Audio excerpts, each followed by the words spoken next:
muri Zimbabwe ava nosochamisa votaura panhau yema-elections ekuSenegal. Aiwa vozonyatso kuuya pano paXN pavo nyasonyora maviews avo vachiti aiwa Africa inofanira kukopa from Senegal pane kuita zviri corrupt. Muri Zimbabwe sada mina mashoko ataura ndokuti subscribe like tuna on the bell icon kuti mabdits andokupa pano paZim News Live. Nokuti anoyanyora achiti closely following the presidential elections in Senegal, Africa must come of age. Elections must be credible, free and fair. Citizens' voices must matter, count and be respected.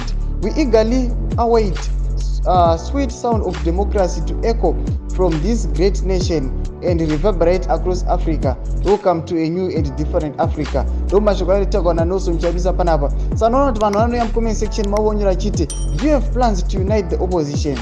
President Chamisa, elections can never be free and fair in Zimbabwe as long as we have powerful nations promulgating presidential executive orders, ZVAITWA, in their legislative congresses, which upon one competitor, that's interference and an unacceptable dominance. Let's fight that first. Ndomashukana achipindura mumwe achiti aiwa amukambovini ma-free and fresh elections kana kuchiri nemamwe nations akaita sana ZVAITWA ayo, nekuti aiwa ndo vamwe vanhu vari corrupt vava muri Zimbabwe. Chimbotuziyai munoti kudii pamusoro penhau itakwa naNechamisa nekuti aiwa Africa inofanira kukopa from Senegal ichinje maitiro. Pina comment section medu mutudze mafungiro enyu, musanga no subscribe, like, and on the bell icon.